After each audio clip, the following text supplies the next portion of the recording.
The stage was set for an explosive encounter when Prince Harry, the Duke of Sussex, stepped onto the set of Real Time with Bill Maher. The audience buzzed with anticipation, eager to hear the prince's perspective on his highly publicized departure from the British royal family, his life in California, and his ongoing ventures with Meghan Markle. Bill Maher, known for his sharp wit and unapologetic commentary, wasted no time diving into the heart of the matter. The interview began cordially enough, with Harry discussing his decision to step back from royal duties, citing the intense media scrutiny and the desire for a more private life. Maher, however, quickly pivoted, challenging Harry's narrative with pointed questions about privilege, responsibility, and the couple's media ventures. "You say you want privacy, but you're on Netflix, you're writing books, you're doing interviews. How does that add up?" Maher asked, his tone laced with skepticism. Harry's response was measured but firm,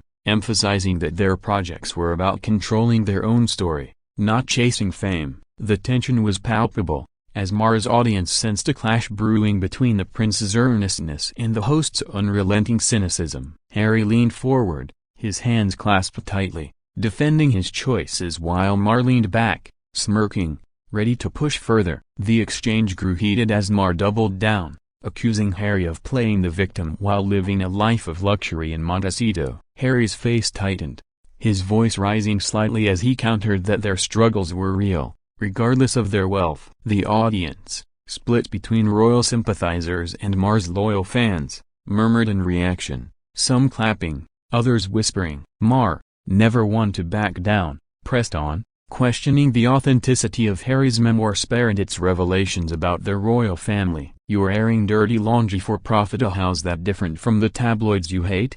he quipped. Harry's eyes narrowed, and he shot back, accusing Maher of oversimplifying complex family dynamics. The back and forth escalated, with Harry's frustration mounting as Maher's barbs grew sharper, each one designed to provoke. The interview, meant to be a platform for Harry to share his side, was quickly turning into a battleground of ideals: privilege versus struggle, authenticity versus performance. By the end of the segment, the air was thick with unresolved tension, setting the stage for an even more dramatic turn. The audience, now fully engrossed, could sense that this was no ordinary talk show exchange. It was a collision of worlds, with Harry fighting to defend his narrative and Maher determined to dismantle it. As the commercial break loomed, Harry's composure began to fray, his royal upbringing clashing with the raw, unfiltered world of American late-night television. The stage was set for a moment that would soon dominate headlines and spark endless debates across social media platforms.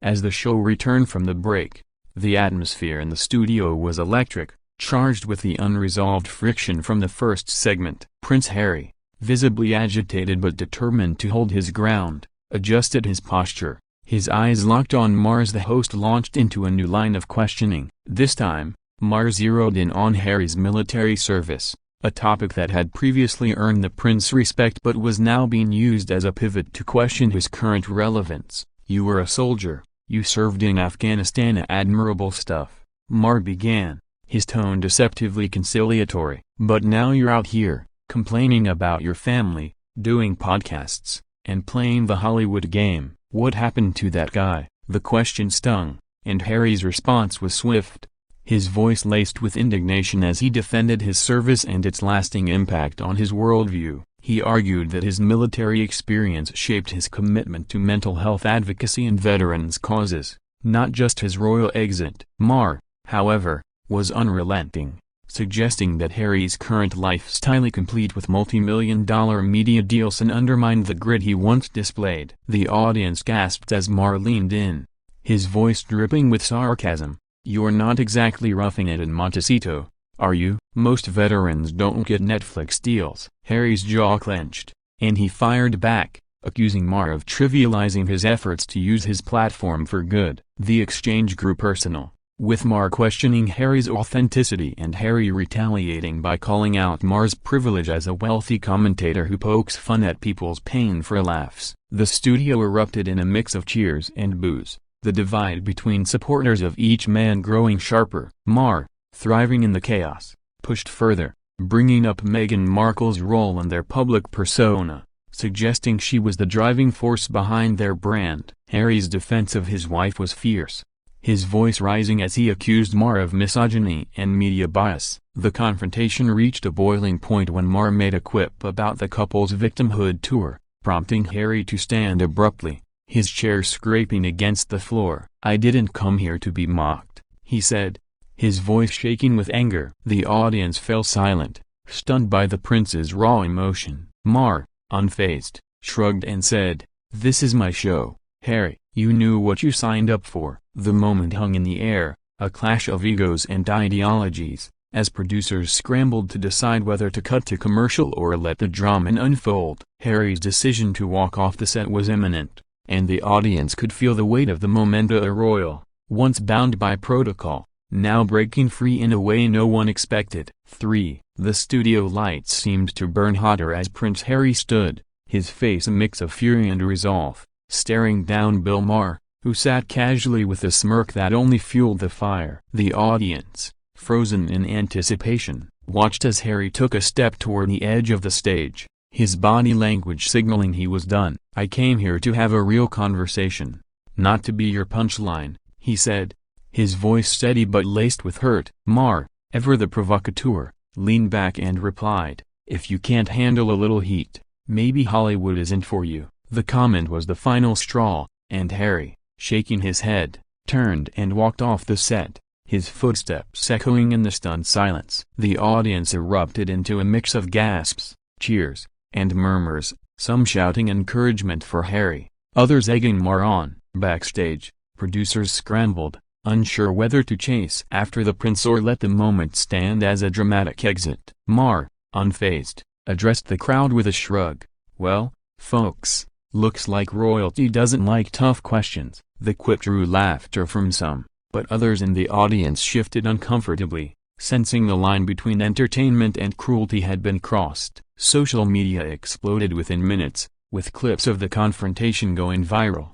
Hashtags like #Harry vs Maher and #Royal Walkout trending globally. Commentators dissected the moment, some praising Harry for standing up to Maher's relentless jabs, others accusing him of being too sensitive, unable to handle the scrutiny he'd invited by stepping into the public eye. Backstage, Harry's team was in damage control mode, issuing statements about the prince's commitment to honest dialogue but condemning Maher's disrespectful approach. Meanwhile, Maher doubled down on his show's social media, posting a meme of a crown with the caption, "Fragile, handle with care." The incident sparked a broader debate about the treatment of public figures, especially those like Harry, who straddled the line between royalty and celebrity. Supporters argued that Maher's tactics were bullying, designed to provoke rather than inform, while detractors claimed Harry's walkout proved he couldn't handle criticism. The fallout dominated news cycles, with talk shows, podcasts,